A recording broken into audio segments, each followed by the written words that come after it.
अब हारिस रऊफ का केस सामने रखते हुए पाकिस्तान क्रिकेट बोर्ड बकिया खिलाड़ियों के लिए क्या हिकमत अमली इख्तियार करता है। बाज़ लोग तो ये कह रहे हैं कि चूंकि वहाब रियाज वज़ीर आला पंजाब, निगरां वज़ीर आला पंजाब,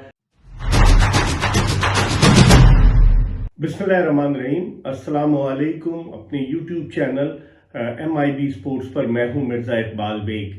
आज पाकिस्तान क्रिकेट बोर्ड ने पाकिस्तानी फास्ट बॉलर हारिस रऊफ का जो सेंट्रल कॉन्ट्रैक्ट था उसको ख़त्म करने का फैसला किया और ये सेंट्रल कॉन्ट्रैक्ट इनका दिसंबर में हुआ था और हारिस रऊफ अब 30 जून 2024 तक एक तो उनका सेंट्रल कॉन्ट्रैक्ट खत्म हुआ, उसके अलावा कोई और लीग नहीं खेल सकेंगे। बाज़ लोगों ने इस इक़दाम को पाकिस्तान क्रिकेट बोर्ड के सराहा है, बाज़ लोगों ने कहा है कि फिर सबके लिए यकसा कानून होना चाहिए और जिस तरह पाकिस्तान क्रिकेट बोर्ड का जब सेंट्रल कॉन्ट्रैक्ट खिलाड़ी साइन करते हैं तो इस दफ़ा जो सेंट्रल कॉन्ट्रैक्ट साइन हुआ ज़का अशरफ साहब के दौर में, तो उसमें ये फैसला हुआ था कि एक क्रिकेटर जो है वो ज़्यादा से ज़्यादा 2 लीग्स खेलेगा PSL के अलावा।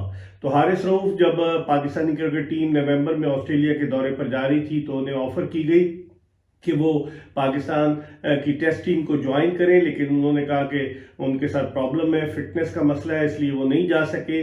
और हारिस रऊफ जो है वो पाकिस्तान की जानिब से 2020 से खेलना शुरू हुए। लाहौर कलंदर्स के ट्रायल जो हुए गुजरांवाला में, उन ट्रायल्स में उन्होंने मुतासिर किया आकिब जावेद को और 2020 से लेकर अब तक हारिस रऊफ जो है वो 37 वनडे इंटरनेशनल मैचेस खेल चुके हैं, जिसमें उन्होंने 69 विकेटें हासिल की और उसके अलावा उन्होंने 66 T20 इंटरनेशनल मैचों में 90 खिलाड़ियों को अपना शिकार बनाया, जबकि वाहिद टेस्ट मैच वो दिसंबर 2022 में रावलपिंडी क्रिकेट स्टेडियम में इंग्लैंड के खिलाफ खेले थे। एक ही इनिंग्स आई थी और उसमें उन्होंने 78 रन दिए थे और 1 विकेट हासिल की थी।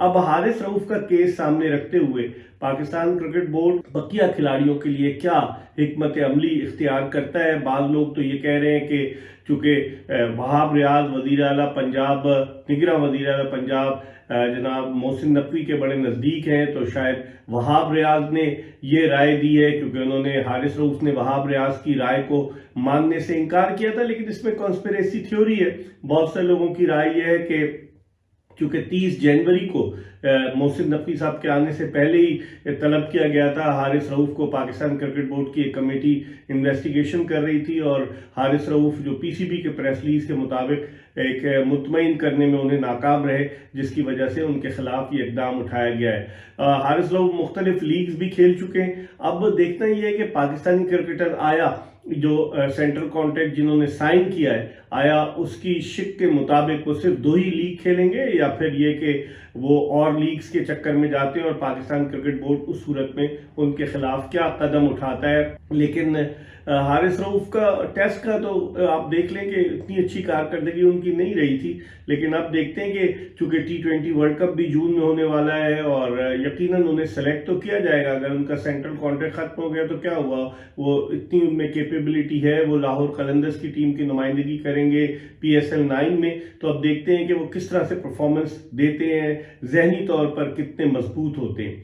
दूसरी तरफ पाकिस्तानी क्रिकेट टीम के जो डायरेक्टर थे मोहम्मद हफीज, उनको आज पाकिस्तान क्रिकेट बोर्ड ने खुदा हाफिज कह दिया, क्योंकि पाकिस्तान क्रिकेट बोर्ड ने एक ट्वीट के जरिए उनके लिए नेक ख्वाहिशात का इजहार किया है मोहम्मद हफीज के लिए, जो इस बात की निशानदेही करता है कि हफीज की खिदमत दरकार नहीं है। मैंने पहले भी अपने वीलॉग में बताया था कि मोहम्मद हफीज जो है बहुत मुश्किल है कि वो कंटिन्यू कर पाए, क्योंकि जो नए चेयरमैन आए मोहसिन नकवी साहब, उनका ये इरादा है कि गैर मुल्की कोचेज जो है वो पाकिस्तान को बेहतर अंदाज से सर्व कर सकते हैं। और मोहम्मद हफीज जिनका कॉन्ट्रैक्ट गुज़िश्ता साल दिसंबर में खत्म हो गया था और जो उस वक्त की मैनेजमेंट कमेटी के चेयरमैन ज़का अशरफ साहब उनका कॉन्ट्रैक्ट बढ़ाना चाहते थे, लेकिन IPC मिनिस्ट्री ने इजाजत नहीं दी और फिर हफीज जो थे वो वतन जब वापस आए तो वो प्रेस कॉन्फ्रेंस करना चाहते थे। पाकिस्तान क्रिकेट बोर्ड ने कहा हमारा प्लेटफॉर्म इस्तेमाल ना करें और फिर इस तरह से मोहम्मद हफीज जो है अब उनसे पाकिस्तान क्रिकेट बोर्ड ने अपने रास्ते जुदा कर लिए हैं और वो जो एक फॉर्मेलिटी होती है नए ख्वाहिशात के साथ उन्होंने अपने रास्ते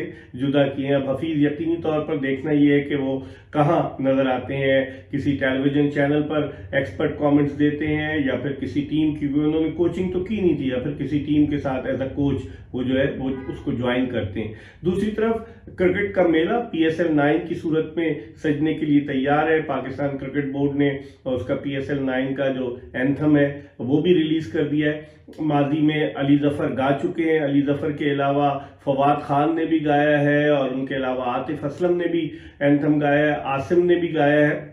लेकिन अब इस दफा डिफरेंट है, तो अब देखते हैं। और फिर जो इफ्तिताही तकरीब हफ्ते के दिन शाम 6:30 बजे मुनक्किद हो रही गद्दाफी स्टेडियम लाहौर में PSL 9 की, तो उस इफ्तिताही तकरीब में जो लोग परफॉर्म करेंगे उनमें अली जफर, आयमा बेग, नूरी और उसके अलावा आरिफ लोहार शामिल है। तो ये अपने फन का मुजाहरा करेंगे।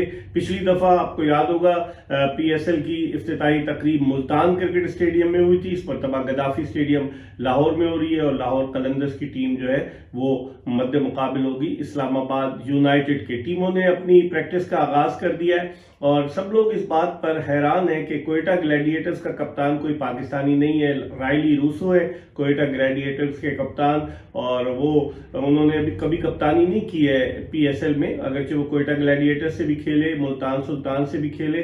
तो अब देखते हैं कि रायली रूसो, शेन वॉटसन और मोइन खान का कॉम्बिनेशन क्या कोयटा ग्लैडिएटर्स की जो गिरती हुई पोजीशन थी गुज़िश्ता 2-3 PSL में उसको सहारा देने में कामयाब होता है या नहीं। अब देखते हैं, क्योंकि अगर आप देखें इस PSL में तो जो 5 टीमें हैं कोयटा के अलावा, जैसे शाहीन शाह अफरीदी लाहौर कलंदर्स के कप्तान हैं और शादाब खान जो है वो इस्लामाबाद यूनाइटेड के कप्तान है, बाबर आजम पेशावर ज़ल्मी की, और इसी तरीके से मोहम्मद रिजवान कप्तानी कर रहे हैं मुल्तान सुल्तान की, और शान मसूद जो है वो कप्तान है कराची किंग्स के। तो अब देखते हैं इस मेले में, इसमें 34 मैचेस हैं और गद्दाफी स्टेडियम लाहौर में इफ्तिताह हो रहा है। अभी तक शायकीन क्रिकेट का वो जोश व खरोश, शायद इसकी वजह ये है, कल भी मैंने कहा था कि मुल्क के सियासी हालात हैं तो अब तक देखने को नहीं आया। देखते हैं कि जब PSL शुरू होती है तो इस जोश व खरोश में कितना इजाफा होता है। आपको हम अपडेट करते रहेंगे। आज बल्कि गवर्निंग बोर्ड का भी इजलास हुआ था पाकिस्तान क्रिकेट बोर्ड के, और उसमें बजट की भी मंजूरी दी गई PSL के।